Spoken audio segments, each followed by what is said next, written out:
আসসালামু আলাইকুম।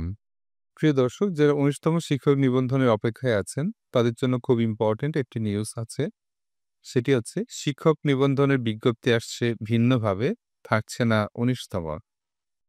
এই নিউজটি গত ১৬ই জুন ২০২৫ তারিখে আপডেট হয়েছে।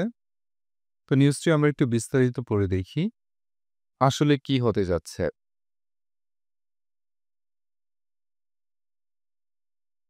বেসরকারি শিক্ষা প্রতিষ্ঠানে প্রবেশ পর্যায়ে শিক্ষক নিয়োগের যোগ্যতা অর্জন করতে হয় শিক্ষক নিবন্ধন পরীক্ষার মাধ্যমে। এ পর্যন্ত ১৮টি নিবন্ধন পরীক্ষা নিয়েছে বেসরকারি শিক্ষক নিবন্ধন ও প্রত্যয়ন কর্তৃপক্ষ এনটিআরসিএ। আসন্ন শিক্ষক নিবন্ধনের বিজ্ঞপ্তি ১৯তম হওয়ার কথা থাকলেও সেটি নাও হতে পারে। এক্ষেত্রে নতুন করে প্রথম থেকে শুরু করা হতে পারে।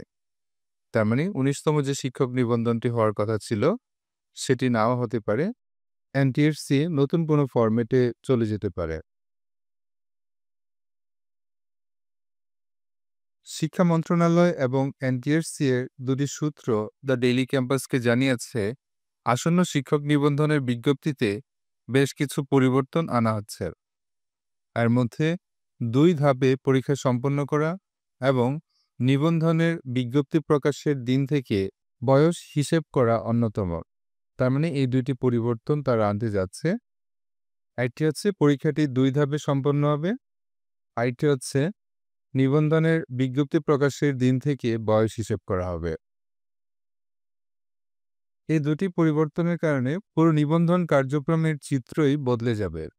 এজন্য আসন্ন বিজ্ঞপ্তিতে ১৯তম শিক্ষক নিবন্ধন কথাটি না রাখার সম্ভাবনা রয়েছে। এটি কেবল শিক্ষক নিবন্ধন কিংবা অন্য কোনো নামে অভিহিত করা হতে পারে। তার মানে যেহেতু কিছু পরিবর্তন আনা হচ্ছে, সেক্ষেত্রে ১৯তম এই কথাটি হয়তো থাকবে না, শুধু শিক্ষক নিবন্ধন এই কথাটিই রাখা হতে পারে।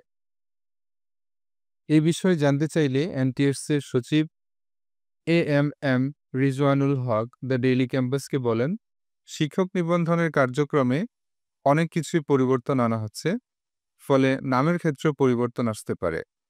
হয়তো ১৯তম শিক্ষক নিবন্ধন থাকবে না, প্রথম থেকে শুরু করা হতে পারে, তবে বিষয়টি এখনো চূড়ান্ত হয়নি।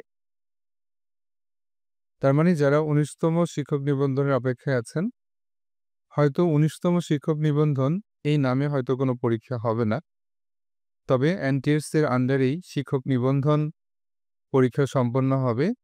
সেক্ষেত্রে আপনাদের যে প্রস্তুতি নেয়ার যে বিষয়টি, সেটি কিন্তু আপনারা কন্টিনিউ করতে পারেন। আপনারা এখন থেকেই প্রস্তুতি নেয়া শুরু করতে পারেন। তাহলে পরীক্ষা যে ফরম্যাটেই হোক না কেন, আপনারা পরীক্ষায় ভালো করবেন ইনশাআল্লাহ এবং যার কাঙ্ক্ষিত লক্ষ্যে পৌঁছাবেন। ধন্যবাদ সবাইকে।